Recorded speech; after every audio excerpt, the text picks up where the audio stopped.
Ассаляму алейкум, уважаемые братья и сестры. Очередной наш подкаст и сегодняшняя наша тема – это «Когда же чеченцы приняли ислам?». Сегодняшний наш гость – это Абдурахман Баснукаев. У него скоро состоится защита магистратуры в Исламской академии в Турции. Также хочу отметить, что он является сыном известного нашего ученого Хасана Баснукаева, которого с нами уже нету. Да дарует Аллах ему высший рай. Я это часто говорю, когда вижусь Абдурахманом, запись делаем, отдавая дань уважения этому великому нашему ученому. Ассаляму алейкум, Абдурахман Маршуа. Алейкум салам, рамтуллахи баракатуху, Маша.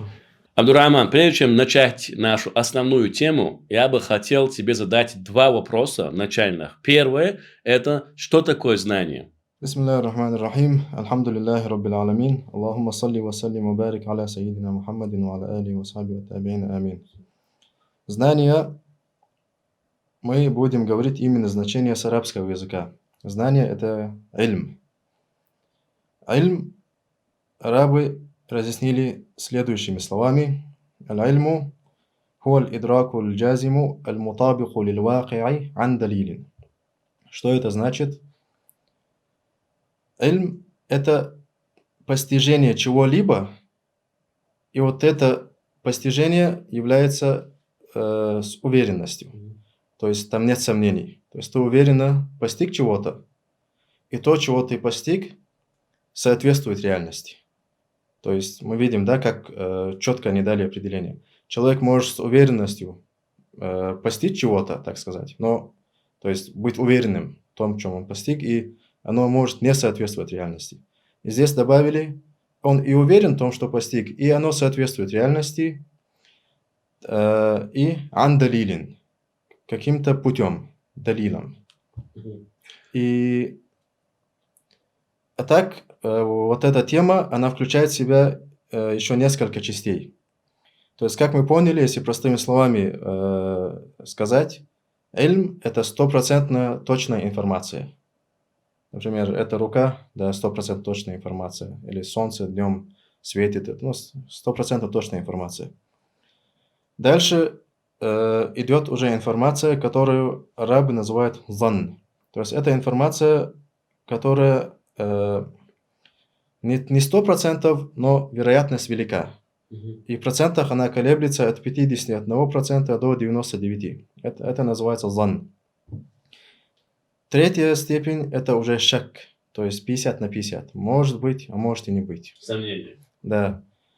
Слабее идет вахм, то есть это от 1% до 49%, то есть это очень маловероятная информация.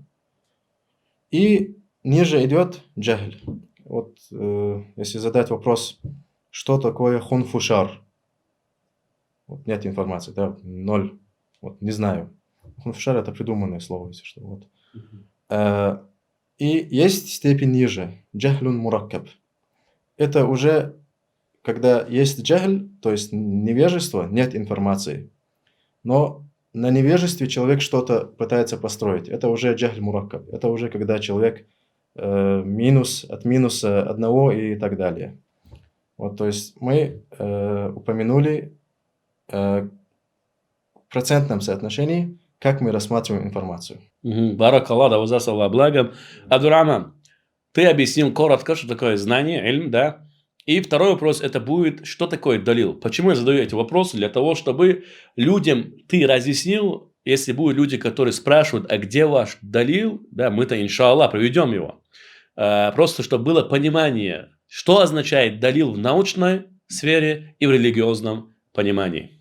Определение, которое мы дали, аль-идракуль джазим аль-мутабику лиль-ваки'и, то есть точно, уверенно постигшая информация, которую ты постиг уверенно, соответствует реальности, и ан-далилин, каким-то путем. Что это значит? В основном нам, людям, основные пути постижения информации – это наши 5 органов чувств. Как мы знаем, касание, обоняние, вкус, зрение и слух. Вот, например, если мы прикоснулись к чему-то горячему, путем касания мы узнали эту информацию, да? То же самое, там, попробовали сахар на вкус, поняли, что он вкусный, ну и так далее. То есть вся информация, которую мы воспринимаем, в основном вот этими 5 путями. И вот вопрос. Если мы прикоснулись к чему-то горячему, это горячее нас обожгло, вот эта боль стала нашим далилом, что эта вещь горячая. Вот. То есть далиль, что это значит? Это то, что указало тебе на что-то. Например, вот есть ты, есть цель. Вот ты и твоя цель. Твоя цель узнать что-либо о чем-то. Далиль – это есть путь, который приводит тебя к твоей цели. Вот ты хотел узнать, это горячее или нет. Прикоснулся, и боль – это вот есть мостик, который ведет тебя к вот этой нужной информации. Это и есть далиль в общем понимании. И в языковом значении это «ма далля аля шайин», то есть то, что указало на что-либо. Далиль. А потом уже в терминологическом значении это «ма ютавассалу бисахихин назари фихи иля матлубин хабари». Это то, что при правильном рассмотрении приводит тебя к правильному результату, тому, что ты ищешь, если так выразиться. В основном, то, что люди понимают под далилом, именно в языковом значении, это что-то материальное, что можно показать. А так, в терминологическом значении, в основном у нас в религии это Коран и Сунна, то есть, как мы приводили пример, если у тебя есть цель познать решение религии чего-либо, вот Коран и Сунна – это то, что приводит тебя к этому. Вот. Но есть далил, есть истидляль, то есть пути познания информации. Вот.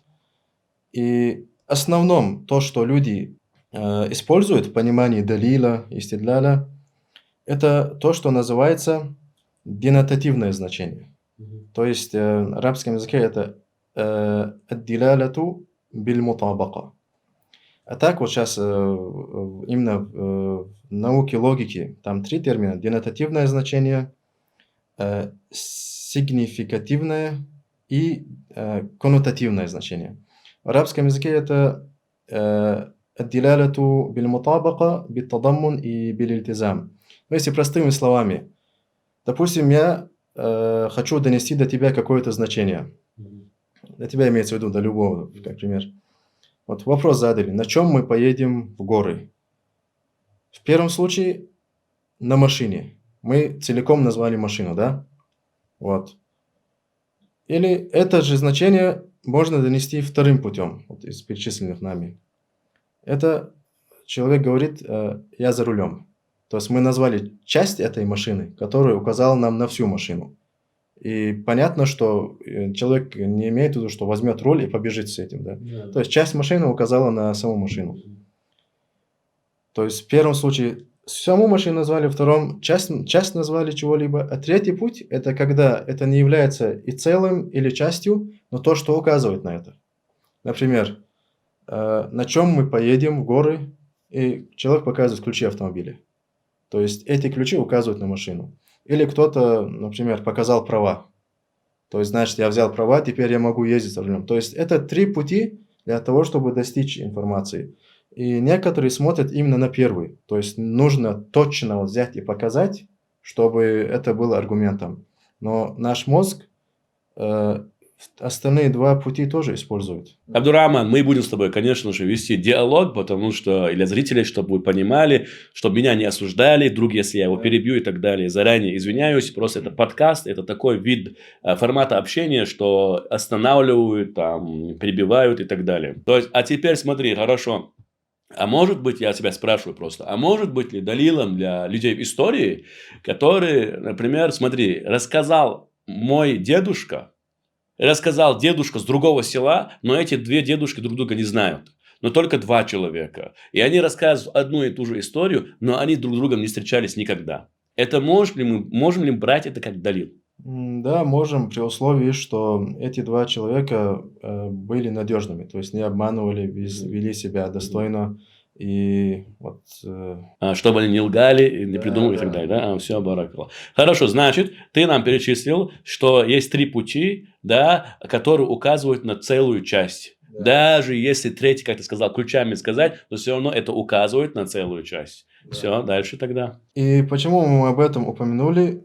Потому что у нас сейчас нет вот прямых текстов, так сказать. Никто, даже если кто-то нашу историю писал, то у нас нет сейчас этих документов или книг, или чего-либо другого, что можно взять и показать людям.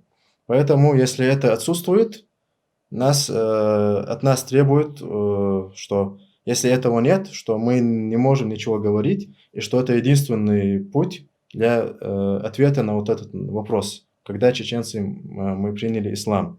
Мы поэтому упомянули вот те 2 пути тоже, чтобы тоже ими достичь нужной нам цели. Я надеюсь, люди, которые слушают нас, поняли. И вопрос, который сейчас я задам, это уже мы переходим к основной нашей теме. Абдурахман, как мы знаем, у нас в Чечне, да и не только в Чечне, у мусульман, которые интересуются Кавказом, Чечней, есть несколько мнений. Например, есть мнение, что мы приняли ислам во времена шейха Мансура. Это конец 18 века, это 1700-е, конец 700-х годов, да. Есть версия, что мы приняли ислам во времена Берса шейха. Есть версия, что мы приняли ислам, то есть некоторая часть, да, мы не говорим про весь народ, приняли ислам во времена нашествия Тимура Хромова. Вот несколько периодов. Вот смотри, а есть версия, которые, как ты сказал, да, то, что есть какая-то часть, которая все равно доказывает это. У нас нет вот оригинального документа, где есть печать, все подтверждено и так далее. Но у нас есть давних времен наши отцы, старики. Это тоже является доказательством, опять же, сильнейшим. Почему я сказал сильнейшим? Потому что если большое количество людей передают одну и ту же информацию, мы ее принимаем разных уголков земли, одну и ту же информацию. Мы знаем, что с детства я тоже наслышан о том, что да, мы приняли ислам раньше. Вот мы с тобой знаем, что есть информация, что наши старики придерживаются того мнения и считают это правильным мнением тем, что мы приняли ислам в 7 веке по григорианскому календарю, 1 век хиджры, во времена правления великого халифа Умара ибн Хаттаба, да будет доволен им Аллах, мы приняли ислам. Теперь смотри. Я задам следующий вопрос. Есть несколько вот версий, которые я сказал, да. Вот мы сегодня с тобой собрались для того, чтобы привести источники, которые ты нашел, которые ты разбирал, тем, что мы приняли ислам в 7 веке по григорианскому календарю. Вот поэтапно расскажи, вот как ты начал изучать этот вопрос, и в общем вот эти мнения, которые я привел, вот расскажи про это. Во-первых, естественно, у меня, как и у других, не было такой точной информации, как мы сказали. И если путем умственного анализа, например, шейх Мансур, само имя шейх и Мансур, это понятно, что мусульмане. Из-за этого нам говорили, что мы, чеченцы, приняли ислам 200 или 300 лет назад, вот отталкиваясь от этих событий. Потом, путем исследований, наши историки обнаружили, что был Берс-шейх, который первым принял ислам в Чечне.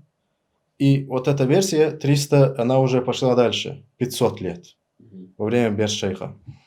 Насчет Берс-шейха, да, там присутствует кое-какая неясность. Именно какая неясность? То, что вот как он принял ислам, каким путем. И версии разные.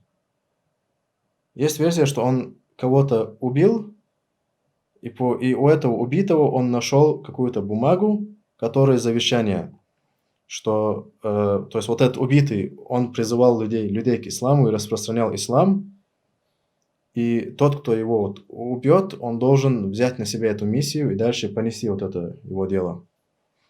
То есть это, на первый взгляд, это странно, потому что он убил этого человека. После того, как убил, берет у него его религию и несет его миссию. Изначально тогда почему он убил? Вопрос, да? Вообще. Это, во-первых. Во-вторых, Есть еще мнение, что Берс-шейх, будучи маленьким, его отдали подзарабатывать какой-то медресе. Мгм. И там он слушал уроки и очень хорошо все понимал и запоминал, и как бы все оттуда началось. Но там тоже возникает вопрос. Если он был маленьким, 6-7 лет, то на каком языке говорили те, кого он слушал? Если это были арабы, то откуда он знает арабский язык, будучи чеченцем? И если чеченцы на тот момент не мусульмане. И второй вопрос, если это не чеченцы, то другие народы Кавказа, то опять же, откуда он знает их язык, чтобы запомнить все это? А если говорить, что это был чеченский язык, то получается он не первый чеченец, мусульманин. Тем более, что если там были медресе, то получается ислам уже обосновался Мгм. вот, на Кавказе, именно на территории чеченцев получается. То есть там есть неясность еще, да. Тем более период Бершейха– это период, когда чеченцы начали спускаться с гор. Вот это период, как мы знаем, называется период реконкиста. То есть когда чеченцы ушли в горы и 300 лет находились в горах, там выживая, так сказать, потому что сперва нашествие монголов было, потом Тимура, потом и Сефийское государство Персии тоже напали. То есть это стало причиной того, что они ушли в горы, да? Да. Равнину оставили, ушли в Да, горы. да, да. Когда кто-то остался, но в основном вот... Основная масса. Да. И когда вопрос был выживания, и люди спускаются с гор, да, вот там выживание все еще идет. И вдруг, когда человек принимает другую веру, ладно, один человек принял, то, что весь народ, он примет другую веру, тем более, когда у людей вот сейчас обосновать свою жизнь, то это как-то очень непонятность, это неясность в этом всем есть. Вот, ну, идем дальше.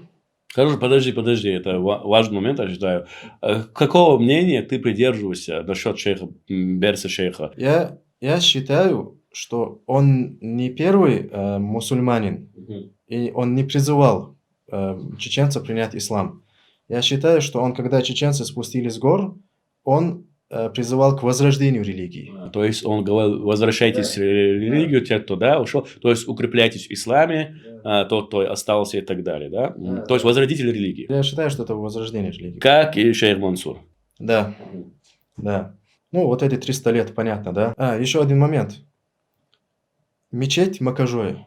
Мгм. Мечеть Макажоя. Этой мечети как минимум 500 лет, сказали.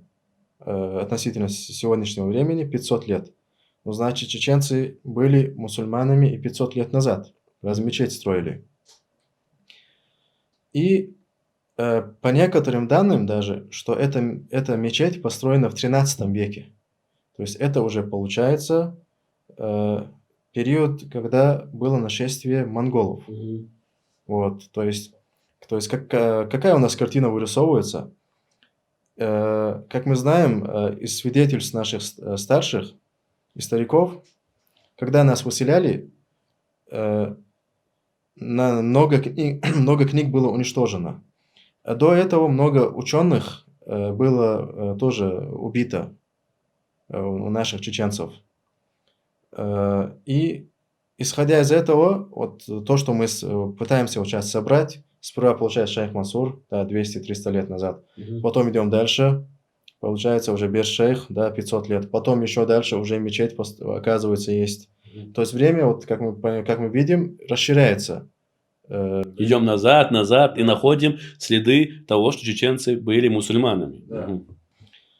Вот. И вот сейчас вопрос. Чеченцы приняли ислам после нашествия Тимура или раньше? Почему? Потому что монголы, понятно, они не были мусульманами. Тимур, будучи мусульманином, вот, он распространил ислам. Мгм. Вот этот вопрос остается, да? Вот. И все вот эти наши, имеется в виду, то, что я искал, все ограничивалось вот этом вот временном отрезке. Да. И вот совсем недавно я нашел очень интересную книгу в 2 томах. стоит отметить, что на вот эту тему Кавказ и чеченцы, то есть Кавказ и именно упоминание чеченцев вот, на Кавказе, очень много литературы у арабов. В основном это журналисты, там, это любители, вот, кто как это видит. Там очень много разной информации, неточной, одним словом. Вот как, например, книга, которая написана вот совсем недавно относительно, вот в последних вот этих 15 или 10 годах, вот там упоминаются чеченцы, и что чеченцы приняли ислам через Османскую империю. Но это очень маловероятно. Почему? Почему? Потому что у нас мазхаб шафиитский. Шафиитский мазхаб. Что это значит? Если посмотреть на север, то там Россия, понятно. Восток – это уже Азия. А там Азия в основном ханафитский мазхаб. Азиаты в основном ханафитского мазхаба. Запад – это уже, вот там с запада уже Европа и Турция. Турция тоже ханафиты. Если смотреть юг, то юг у нас уже там Грузия, Армения, то есть не мусульмане, и Азербайджан. Азербайджан – это тоже или ханафиты, или шииты. Вот. И тогда вопрос возникает, если мы у кого-то именно вот этот период приняли ислам через них, то как у нас мазхаб шафиитский? Вопрос. И шафиитский не просто наши ученые шафиитского мазхаба. Дело в том, что даже те, кто не изучает ислам, вот обычные люди, да, даже они, вопросы, связанные с религией, у них у всех вот на национальном уровне у нас на протяжении истории шафиитский мазхаб. То есть это уже прям, как говорится, до костей у нас пропитан шафиитский мазхаб. И как это может быть, если мы через османов приняли ислам? Например... Османы, у них мазхаб ханафитский. Ханафитский, да. Например, черкесы, которые приняли ислам через турков, вот у них ханафитский мазхаб, например, который является нашими соседями. Вот, то есть это все указывает на то, что чеченцы приняли ислам еще даже до становления Османской империи. То есть это тоже пища для размышления. Пища для размышления. Да. Вот. И вот, то есть вот здесь такая информация, да, в разных книгах, но она не точная. То есть ты сразу понимаешь, что она не точная. И вот есть очень интересная книга, которую написал действительно ученый, который не пишет догадки, который ссылается на аргументы, которые он нашел. Эта книга называется «Аль-Муслимун фил Иттихади Софияти», то есть «Мусульмане на территории Советского Союза». Смотри, внимание, это ученый араб, да? Да, араб. И вот он, рассказывая, когда ислам пришел на территорию Кавказа, вот он там это упоминает, что во время правления Умара ибн аль-Хаттаба, радийаллаху анху, мусульмане дошли до Кавказа. Сперва дошли до Южного Кавказа. Мы об этом и раньше в записях говорили. Азербайджан и Грузия сегодняшняя. Ну, вот эти территории. Да, там были битвы, были войны были. И потом они захватили территорию вплоть до Дербента. До Дербента. Дербент, вот эта вся территория принадлежала персам. Потому что даже само название Дербент на персидском «дверь дверей». Вот. Мусульмане дошли до Дербента. И там обосновались. И там даже были сподвижники пророка Мухаммада, алейхиссалату вассалям. И также он там пишет, что там много арабов и мусульман обосновалось, именно арабов. И также даже туда пришли потомки Хасана и Хусайна, радийаллаху анхума, внуки пророка Мухаммада, алейхиссалату вассалям. Вот. И дальше он говорит вот этой книге, что после того, как дела на Южном Кавказе уладились, дальше призыв шел в сторону севера, Северного Кавказа, и там народ Северного Кавказа принял ислам без сопротивления и распространился очень быстро. Он говорит, смотри, народ принял ислам без сопротивления, и он распространился очень быстро по Северному Кавказу. Вот народ, он говорит, а не допустил ли ты, что он имеет в виду, например, народ в сторону вот того же Дербента, Дагестана. Почему? Потому что хорошо, но есть момент, да, что на самом деле Дербент, если я не ошибаюсь, сражались, да, там же и асхабы, сподвижники погибли в бою. Значит, это не имеется в виду это, а имеется другой народ. Как. Или он говорит, смотри, народы быстро приняли ислам, или как? Или он упоминает один народ. Вот что я Он имеет в виду общем Северный Кавказ. общим он говорит, Да. да? Не определенный народ, а общим Нет, он говорит. да, вот. И там информации очень мало. Единственное, он говорит там про Аланское царство. Вот, и север, он говорит, север в основном вот, принял ислам, кроме там каких-то меньшинств. И дальше он приводит тех, кто платил дань мусульманам. Джизья, да? Джизья, да. То есть, что это значит? То, что мусульмане захватили эти места, Да. и имели контроль над этими местами. И тот, кто платил джизью, значит, они не были мусульманами, естественно. И те, кого он упоминает, это Южный Кавказ. То есть там нет народа Северного Кавказа. Да, Северного Кавказа там нет. И там он в этой книге 2 раза как минимум указывает на то, что Северный Кавказ, на Северном Кавказе не были войны. То есть Северный Кавказ не оказывал сопротивления. Также он рассказывает в подробностях момент, когда мусульмане сперва дошли до Дербента, дальше было 2 пути: Северный и Южный Кавказ. И Омар, радиаллаху анху, он отправил 2 человек, он там с именами, он даже имена их называет. Итог какой был? То, что Южный Кавказ, они согласились платить жизнью. То есть, и словом он не говорит, что про Северный Кавказ платил жизнью, то есть дань. То есть, из этого мы понимаем, что если в арабских источниках нет того, что они платили дань, значит, они были мусульманами. Да. Тем более то, что он говорит, что ислам быстро распространился, он и сам это сказал. Потом он говорит, что Кавказ входил в территории мусульман и во время Амиядского халифата, и во время Аббасидского. И потом он также упоминает про поездку Ибн Баттуты в Азию. И в Азию, именно непосредственно в Узбекистане, там был такой правитель Мухаммад Узбек.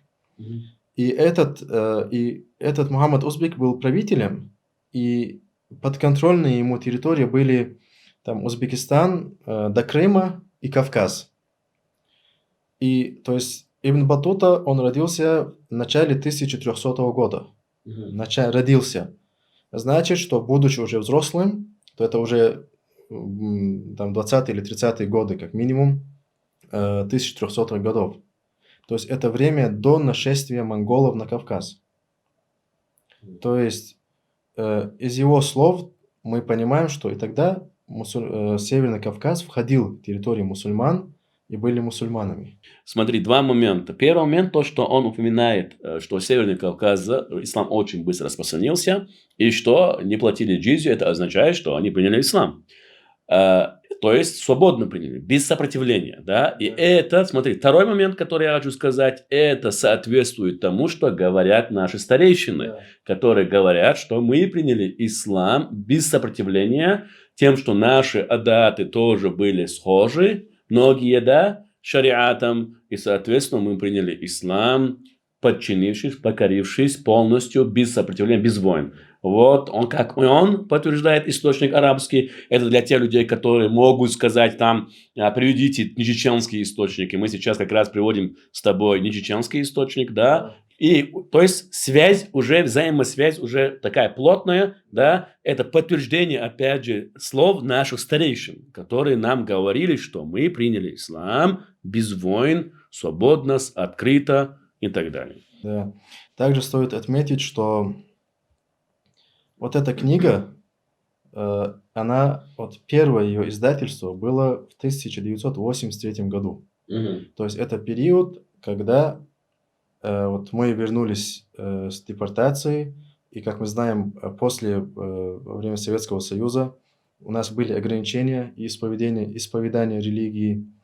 И также даже вот, была трудность с тем, чтобы говорить на чеченском языке даже.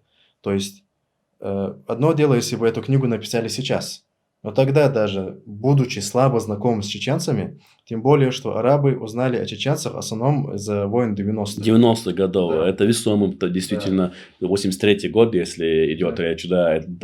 В основном арабы же говорят, что мы вас узнали 90-х годов, когда у вас 2 войны и так далее. То есть это тот период, когда о чеченцах даже ничего не известно.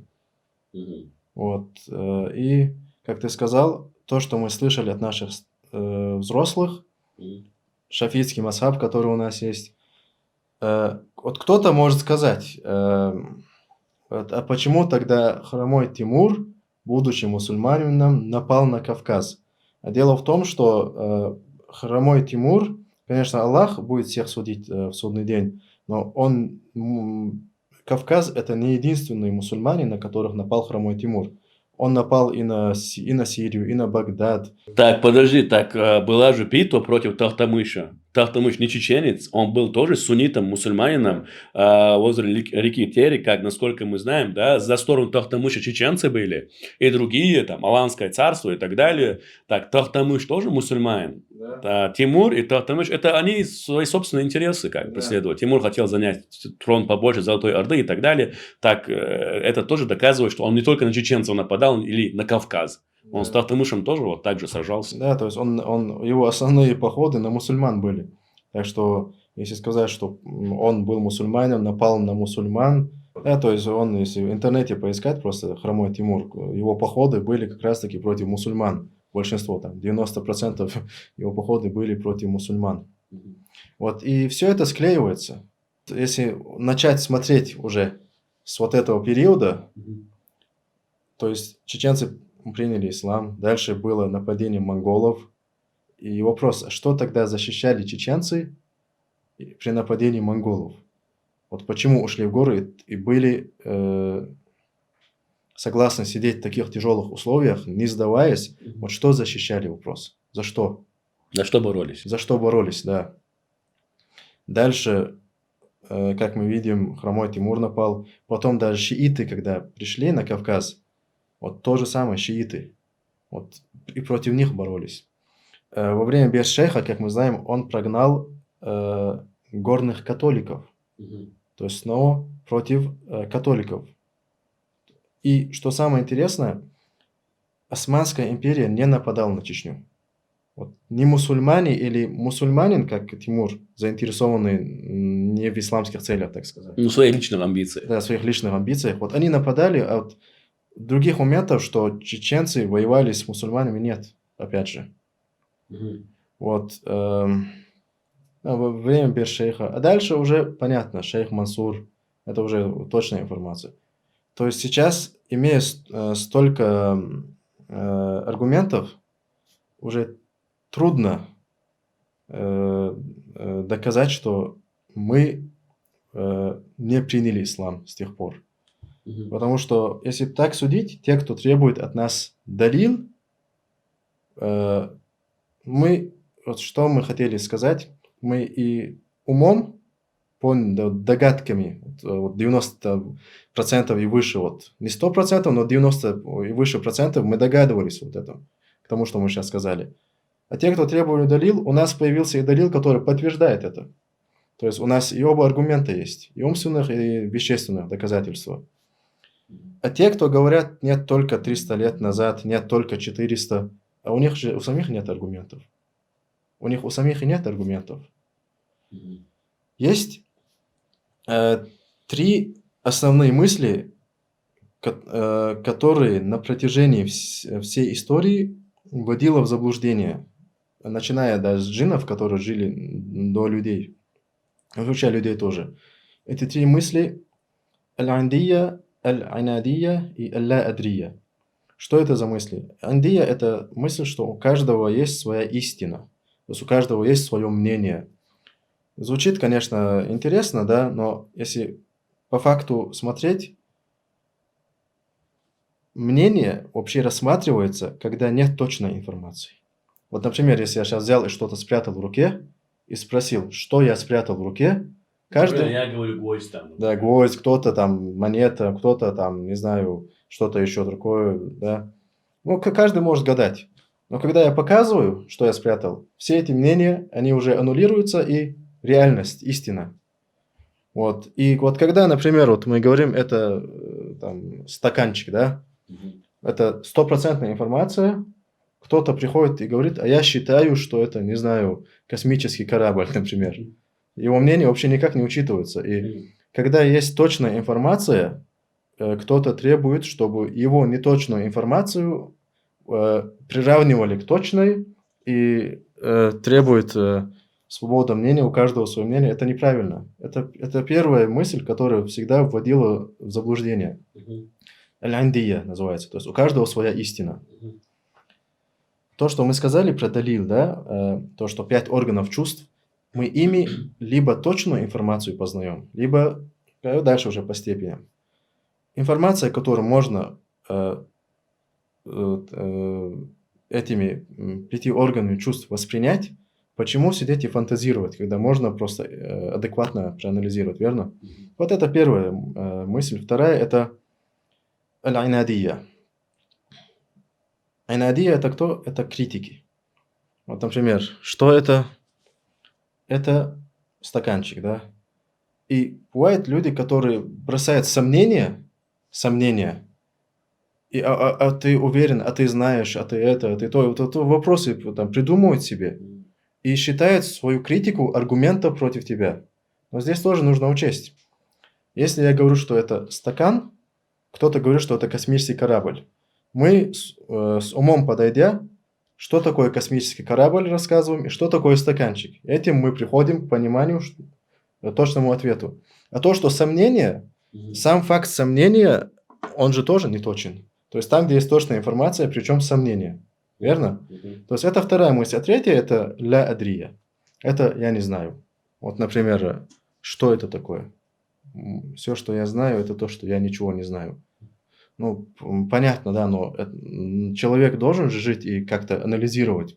Если все начнут сейчас мыслить, вот говорить, типа, я не знаю ничего, ну, не знаю, вот приходишь, например, починить машину. Как починить машину? Я не знаю. Все. Там приходишь в ресторан, что у вас есть? Я не знаю. Это же не работает. Да. Вот эти 5 органов чувств нам даны, чтобы мы искали информацию. И нужно их использовать. И вот эти 3 пути, аль-андия, то есть мы сейчас аргументированно говорим, вот Мгм. первое, если рассмотреть, у кого-то другое мнение, но оно не обосновано. И оно не может быть приравнено к вот этим нашим аргументам, потому что его аргументы как минимум должны быть такими же или сильнее. И здесь в Чечне, когда 300 лет точно мусульмане, и сегодня стопроцентное население мусульмане, ну, за исключением там некоторых, вот, Прометей и другие. И дальше мы смотрим, и вот эти аргументы все, когда ты говоришь, то есть ему нужны такие же аргументы, что столько-то было чеченцев, не мусульман. То это не найдешь. Поэтому я так считаю, это уже не рассматривается. Второе сомнение. Сомнение, ну о чем говорит? А вы уверены? Ну, мы не уверены, но используя все наши возможности, мы пришли к этому. А вы, например, те, кто сомневаются, какие умственные данные вам возможности вы использовали, чтобы поставить это под сомнение? Тоже вот, все, разговор заканчивается. Я не знаю, ну не знаю, вот спросите у человека, если по голове ударить кирпичом, будет больно? Я не знаю. Ну, возьмем, ударим, больно? Он же не скажет, я не знаю. Вот это, то есть это такие 3 пути, которые э, как сказать, ставят палки в колеса для разумного доведения мысли. Мгм. Вот.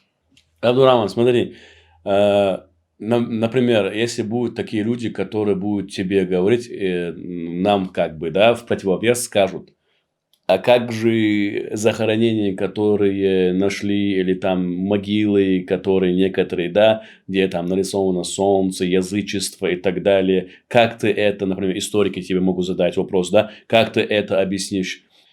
Во-первых, чтобы была, так сказать, пища для размышления, должна быть информация. Вот. Насколько быстро вот в те времена вот первое время ислама, то есть 7 век по Григорианскому и 1 век хиджры, насколько быстро распространился ислам, у нас нет сведений, то есть нет информации. Но, как мы уже упоминали, они в своих источниках указывают, что ислам распространился очень быстро, очень быстро. То есть замедления не было, быстро распространился, что соответствует тому, что сказали наши старшие. И то, что Северный Кавказ не платил жизнью, это уже указывает нам на то, что, не знаю, со сколько дней, там, месяц, не знаю, но просто, За короткое время. да, вот относительно, может, даже короткое время. Это, во-первых. Во-вторых, то, что захоронение, вот мы же сказали, что мы 300 лет находились в горах. На этих землях были и монголы, то есть язычники. Потом Тимур, ладно, они мусульмане. Потом приходили и персы, да, шииты. И также нужно учитывать то, что мы, чеченцы, даже если не мусульманин приходил к нам, мы же их принимали и защищали, мы их не прогоняли. Может, их кто-то умер, они похоронили, может, это во время татаро-монголов, еще. Но есть такое понятие общая картина и исключительные моменты. Общая картина, мы видим, что все чеченцы мусульмане, кладбища мусульманские, которые нам известны. И кладбища, которые или в результате каких-то оползней, которые выявляются, лет 10 назад, кажется, в Шатойской местности, в горах, были оползни и выявились могилы. Все направлены, опять же, в сторону Каабы. То есть мусульманские могилы. То есть все, что общая картина, большинство, что мы находим, это признаки ислама. А то, что там мелкие что-то там находим, это не аргумент. И то, что здесь еще один момент важный. На наших старых камнях или на башнях находят какие-то рисунки. И через эти рисунки пытаются приписать нам язычество. Это очень неверный подход. Почему? Потому что мы, чеченцы, если внимательно посмотреть, у нас есть своя культура, да? Под культурой что мы имеем в виду? Свои, например, башенные стили, сооружения, свои методы рисования, даже свои имена. Есть? Свой язык. Да, если в основном, если у мусульман посмотреть, у них заимствованы арабские имена, большинство, а у нас есть свои имена, чеченские. И то, что, например, азиаты, например, Узбекистан, у них свой подход рисования. У всех есть свои, так сказать, типы узоров. И, естественно, у нас у чеченцев есть и свои. Из-за того, что у нас есть свои, взять и приписывать к нам язычество из-за этого, это вообще неразумно. Получается, нам весь исламский мир нужно обвинить в язычестве, потому что у них есть узоры. Эти узоры есть на обложках книг, в самих книгах. Так что это не аргумент, что мы были язычниками. То, что солнце, не солнце. На наших могилах это есть как свастика. Есть эта свастика и внизу арабский текст. Да помилует Аллах того, кто в этой могиле, там имя, сын, это такого-то. И как... То есть, как можно смешать язычество, да, и единобожие? То есть, это сам подход даже неправильный. Хорошо, Абдурахман, смотри, ты сказал, что могилы, да, которые находят, бывают направлены в сторону Каабы, это доказательство того, что это мусульманские кладбища. Направление в Иблу, на сторону Иблы. Смотри, про мечеть, которую ты упомянул, которая в Макаже находится, есть мнение, да, версия, что раньше она была кельей, то есть церковью, чтобы доступным языком было для людей, которые не понимают некоторые термины, церковью. Я с тобой, когда мы с тобой общались, да, ты был категорически недоволен этим мнением. Обоснуй, пожалуйста, почему ты против этого мнения. На первом этапе мы смотрим, видим, что это мечеть, верно? Да. Хорошо. История этой мечети. Те, кто живут в этой местности, те, кто знает историю этой мечети, они все рассказывают историю этой мечети, что наши отцы э, э, посетили Мекку, Мгм. там измерили Каабу и построили мечеть в размере Каабы. Вот, то есть история этой мечети. Мгм. И все, кто вот знает эту историю, говорят, что это была мечеть. И когда на фоне вот этой информации появляется кто-то и говорит: нет, это была церковью, там был крест, этот крест убрали, а из-за того, что мы, чеченцы, не хотим признавать, что мы имели другую религию, поэтому умалчиваем об этом, но это была церковь. Это странно. Вот, а где аргументы тогда? Вот 5 органов чувств есть, которые мы назвали. Мгм. Что сейчас или из каких-то источников информация же должна быть. Вот откуда вот эта информация? Это сразу бросает под сомнение, да? Это во-первых. Во-вторых, церкви. Церкви, когда они строятся, они направлены на восток. Мгм. Смысл этого в том, что с востока как бы рассвет, и с рассветом, рассвет, вот это, свет олицетворяет добро и прояснение, и вот вся надежда на все хорошее. Поэтому церкви направлены на восток. Те, кто видел вот эту мечеть Макажоя, вот, например, если есть склон горы, Мгм. эта мечеть построена вот так вот, да, вот, Мгм. прям на склоне горы. И прям из основания горы она направлена прямо на Каабу. Прямо на Каабу. И вот, например, вот если Кааба, да, там уклон, даже вот так получается, да, с Кавказа. Ну Мгм. да, вот так вот. Мгм. Там уклон получается там 3-4 градуса. Мгм. С Кавказа 3-4 градуса, то есть очень незначительный уклон. Он прям из основания горы, он направлен на Каабу. И вопрос, тогда с каких пор церкви строят прямо направленные на Каабу? Или разве что, не знаю, что гора была повернута на восток, потом ее повернули, не знаю. Вот. Мгм. И то, что это вообще это даже несложная задача. Абдурахман, вот горные христиане, ламкерс, да, если я не ошибаюсь, они были во времена Берса Шейха, как говорят. Вот что ты скажешь насчет вот этого мнения, насчет такой теории? То есть снова отталкиваемся от информации, которую мы сказали ранее. И на фоне этой информации, когда мы слышим лам-керист, нам нужно обратить внимание на само название. Лам-керист, то есть горные крестьяне. Что это значит? Сегодня мы же не говорим горные мусульмане. Мгм. То есть потому что и так все мусульмане, да? Мгм. Если бы только в горах были мусульмане, а остальные другой религии, тогда говорили бы горные мусульмане. А сам тот факт, что они выделены горные христиане, значит, те, кто в других местах, были другой религии. Мгм. Потому что их же выделили христиане. Мгм. Если бы все были христианами, говорили бы просто горцы. Вот. И, то есть, это тоже, знаешь, Не какая-то аргумент. да, то есть маленькая группа какая-то была. Мгм. Вот. И тем более, что и в горах же мы находим признаки присутствия ислама, даже тут та же мечеть. То есть, и плюс еще аргумент какой, то что вот в той же Грузии и Армении есть древние церкви, которые свидетельствуют о том, что там было христианство в то время. А где у нас вот, признаки того, что у нас было христианство или язычество? Должны же аргументы какие-то, что-то сохранилось, может, нет уже? И, соответственно, Абдурахман, для тех людей, которые хотят ознакомиться с этой работой, пожалуйста, назови автора и, опять же, название этой книги. Автор Мухаммад Али Аль-Бар, название книги «Аль-Муслимун фил Иттихади Суфити». 1983 год. Третий год, да. Мгм. Абдурахман, ты рассказывал, что слышал тоже, что, да, наши дедушки, прадедушки уже, да, то есть не все еще отошли от язычества, христианства, что такая версия существует. Ты мне рассказывал про твоего уже шестого предка, который был мусульманином и захоронен как мусульманин. Вот, расскажи, пожалуйста, про это. Да, если получается, дедушки и прадедушки, это третий и четвертый отцы наши, получается. Вот как сказал вот Хасан Осман Баснак Хадис Чимик Ахболт.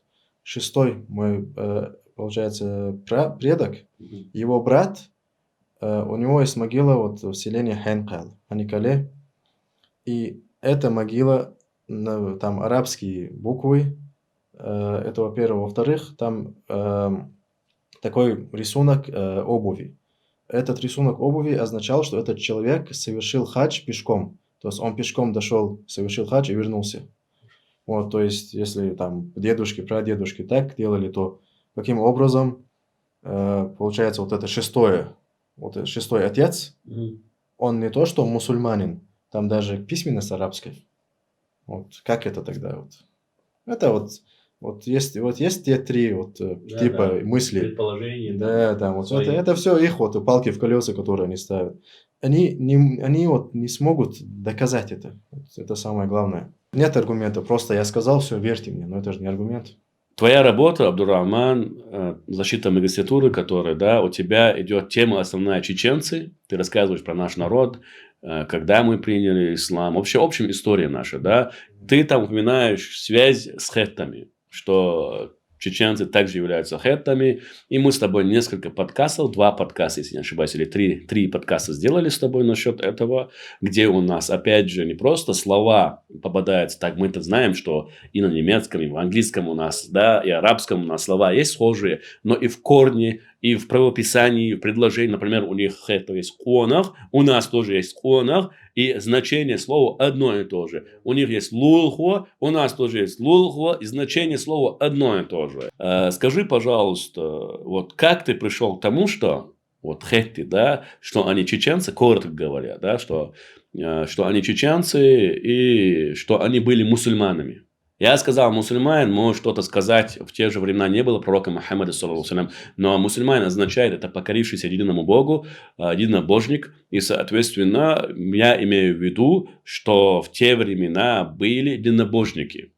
Законы были разные, шариат, да, один и тот же, но имеется в виду, некоторые положения законов, они были разными. И, соответственно, во времена Адама, алейхиссалям, был один закон, например, брат и сестра не могли жениться, потом этот закон был запрещается, то есть разные. Поэтому, Абдурахман, скажи, пожалуйста, вот как ты пришел к тому, что хетты в то время чеченцами были, коротко говоря, и были единобожниками? Во-первых, про то, что связь хеттов с чеченцами мы уже говорили. Там в основном не просто язык, а грамматика даже. Даже грамматика, то, как там глагол образовывается, как меняется глагол. И то же самое имя существительное, как меняется. Вот обо всем этом мы говорили. И вот кто-то может подумать, что это слабый аргумент, да, вот глагол там или имя существительное, вот грамматика, там, что это связывает, да, с чеченцами. А дело в том, что когда один народ заимствует другие слова, и эти слова входят в этот язык, грамматика не меняется. То есть, например, турецкий язык, он сегодня состоит на 40% из арабских слов. Но они ведь не арабы. Эти арабские слова они заимствовали и подстроили под свою грамматику. И то же самое и заимствованные слова арабские в нашем языке. Как, например, вот слово «сахабий», сподвижник, да? «Сахабий» это единственное число в арабском языке, а множественное число там или «асхаб», или «сахабату». Турки взяли «сахабату», то есть «сахабат» это в арабском языке и так множественное число, но они подстроили это под свой язык, подчинили это своему языку и добавили туда множественное число из турецкого языка. То есть «сахабет лер». Лер – это множественное число. «Сахабет лер». То же самое мы, чеченцы, взяли слово «асхаб», и вот это множественное число у нас уже в нашем чеченском языке «асхаб» – это один человек, а множественное число «асхабаш». Вот. То есть даже если слова заимствуют, грамматика выявляет, какой именно чей язык, так сказать. Поэтому у хеттов и грамматика сегодня чеченская. Лам, лям наш, лям нашан, лаппина, лапьяла, мурьяла, мурьяла, мурьяла. Вот все это есть в хеттском языке. Это во-первых. Во-вторых, насчет какой религии они были. Мы в тех записях сказали, что то есть официальная версия, то что хетты были язычниками. То есть они поклонялись идолам, да? Но это официальная версия, я ее упомянул, потому что это исследование, и чтобы, как мы говорили, чтобы, если ты опровергаешь какое-то исследование, твой аргумент должен быть таким же сильным или даже сильнее. И чтобы вот это вот, я на тот момент я этого не рассматривал вообще, просто сказали, они хорошо так и есть. Но потом я искал, и вот что я обнаружил. У мусульманских ученых есть такой подход к рассмотрению вот таких моментов. То есть они смотрят, к чему призывал этот или иной человек. И рассмотрев вот общую цель его призыва, они вот даже если есть официальная версия относительно кого-либо, опираясь на вот это свой анализ, они говорят, нет, этот человек призывал, например, к исламу, как, например, Сократ. Сократ, вот мы знаем, что он был, ну, Философом там. философ и так далее. Но мусульманские ученые говорят, то есть предполагают, что он был мусульманином. Почему? То есть смотрим. В мифологии там много богов, да, там бог солнца, бог воды, грома и так далее. А Сократ призывал к тому, что что Бог один. Призывал свой народ, оставьте этих вымышленных богов, ваш Бог один. Так вот, видим сходство. Во-вторых, как жил Сократ? Он не собирал имущество и не собирал вокруг себя людей, чтобы обогатиться этим. И то есть по их рассказам он жил очень бедно, и то есть не было материальных благ. Это тоже соответствует призыву пророков, алейхиссалату вассалям. Не именно бедность, а то, что все пророки, ну, большинство пророков, алейхиссалату вассалям, говорили: «Вама ас'алукум алейхи мин аджр». То есть то, к чему я вас призываю, я у вас не требую за это что-то материальное. Я вас призываю к тому, чтобы вы признали Аллаха своим единым Богом и следовали тому, чтобы в судный день вы предстали перед Аллахом, будучи достойными рабами. То есть мой призыв в том, чтобы вы позаботились о своей встрече с Аллахом. То есть ничего не прошу. Это здесь наблюдается. Третье, когда ему угрожали, Сократу, убийством, его ответ: то, что бы вы мне ни говорили, я не могу оставить то, что поручил мне мой Бог. То есть это уже даже некоторые предполагают, что это был пророк тех времен. И он не боялся смерти. Что он говорил про смерть? Вы думаете, что жизнь – это вот эта жизнь, и больше нет другой жизни? После того, как человек выходит из этой жизни, там Богом есть обещанная другая жизнь, которая намного лучше этой. Вот.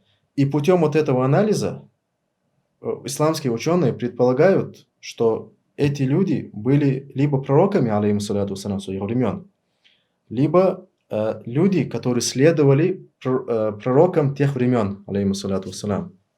Вот. И то же самое туда входит и Кришна, например. Кришна.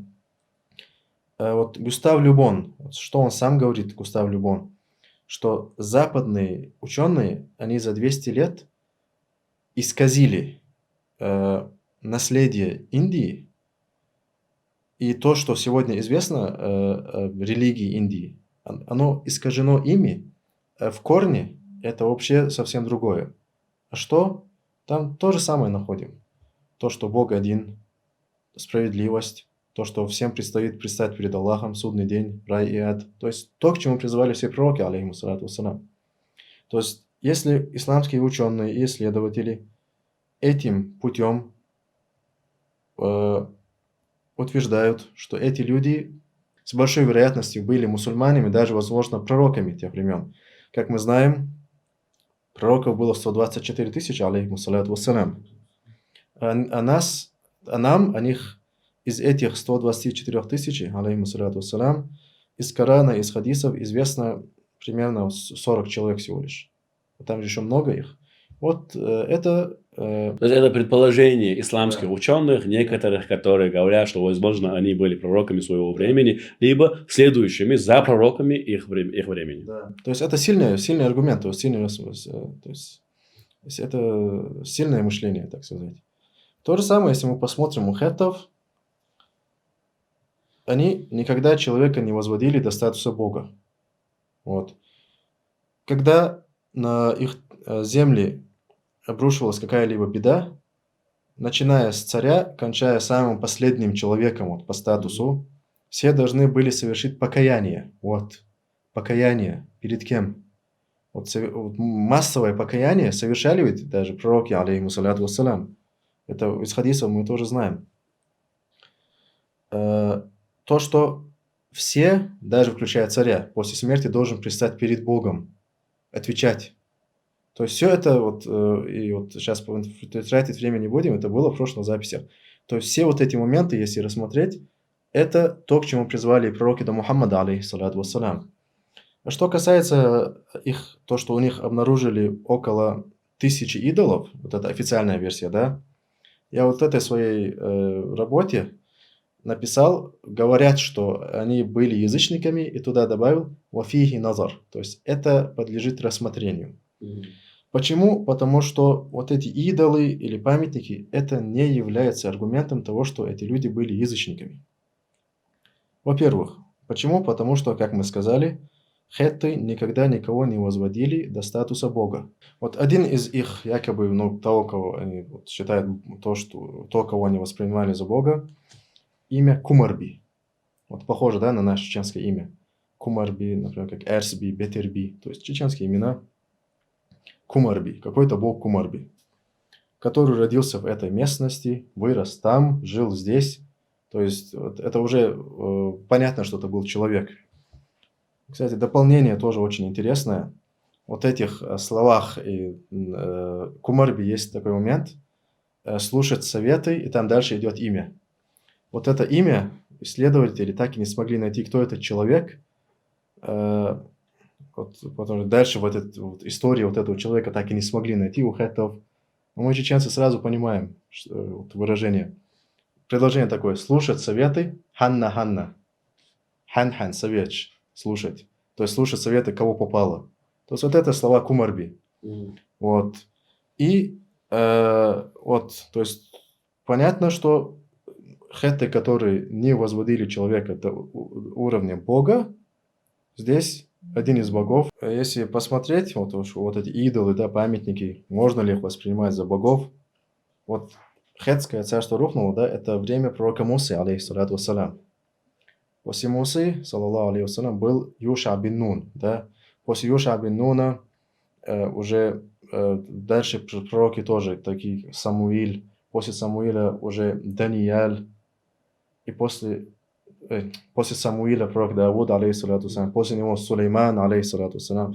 И уже Сулейман, алейхиссалату вассалям, в Коране упоминается, что шайтаны и джинны, которые работали на пророка Сулеймана, алейхиссалату вассалям, они строили ему махариб, то есть места для поклонения. Вот тамасиль. Тамасиль – это памятники. Вот, то есть даже пророку Сулейману, алейхиссалату вассалям, строили памятники. То есть любое вот то, что в облике, там, в каком-то образе видят, это нельзя приравнивать к идолам, и что люди поклонялись этим идолам. То есть даже во временах после строили вот эти памятники. То есть, скорее всего, то, что они нашли у них, это были памятники или вот какие-то скульптуры. А вера их, вот, скорее всего, была верой пророков тех времен, алейхиссалату вассалям. И силу этого аргумента, что история с пророком Ибрахимом, алейхиссалату вассалям, которую мы тогда рассказали. Называть человека «ты господин от Бога среди нас». Вот, значит, они признают его Бога, и то, что его отправил Бог, что его наделил вот этой степенью Бог. Дальше они в войсках пророка Давуда, алейхиссалату вассалям, снова с пророком. Потом и с Сулейманом, алейхиссалату вассалям. То есть это все указывает на то, что они верили в единого Бога и следовали за пророками, алейхиссалату вассалям. И вот, конечно, вот сейчас то, что я сейчас скажу, это даже не думаю, что это может быть 50 на 50, но вот 60%, да, вот зан, то, что мы сказали. Возможно, если с тех пор сохранили свою культуру, основные свои понятия, когда пришел ислам, узнав, что есть пророк, алейхиссалату вассалам, сразу за ним последовали. То есть твоя версия и то, на чем ты, это что с тех времен хеттов, да, вот связь, что они шли за каждым пророком своего времени, алейхиссалату вассалам, и, соответственно, когда чеченцы тоже, да, один и тот же народ, узнали, что появился Мухаммад, саллаллаху алейхи вассалям, они так же, как и раньше, да, принимали, следовали за пророком, и тут последовали за пророком Мухаммадом, саллаллаху алейхи вассалям, приняли ислам. Вот все аргументы, которые мы привели раньше, они вот сильные, да? Вот этот аргумент, он, конечно, не дотягивает до силы вот прошлых аргументов, но тоже ему стоит уделить внимание, я думаю. Иначе вот как это вот объяснить? И вот подводя итоги, вот мы можем оказаться, вот пусть вот предположим, что все это неверно, что вот то, что меня куда-то занесло, да. Я считаю, даже если все, что я от самого начала до самого конца сказал, и даже если это неверно, я не думаю, что у меня есть, вот так сказать, повод позориться. Почему? Потому что вот есть, вот когда, вот пример, который мы привели, да, вот скрыто от нас, да, вот были ли чеченцы мусульманами или нет. Вся работа, которая направлена на аргументацию и поиск аргументов и доказательств, что были мусульманами, даже само вот это желание, что наши отцы были мусульманами, чтобы были мусульманами, оно уже это хорошее желание. Вот мы же не говорим, что мы там покорили всех, там, мы не говорим, что мы были очень богатыми, всех унижали, кого-то делали. Мы говорим про веру в Аллаха. То, что мы желаем, чтобы наши предки были мусульманами, нам за это нет позориться. Нет чем позориться. А те, кто хотят, есть же такие, которые хотят нам внушить, навязать то, да, что вот, только одну версию. Да, думаю, это как раз-таки порицаемо. Абдураман, ты провел свою исследовательскую работу, и ты пишешь диссертацию, и ты начал исследовать этот вопрос, и привел ты также источник, откуда ты взял информацию, и, соответственно, опять же, мы можем на него ссылаться, потому что это работа ученого, исследователя, ты его привел.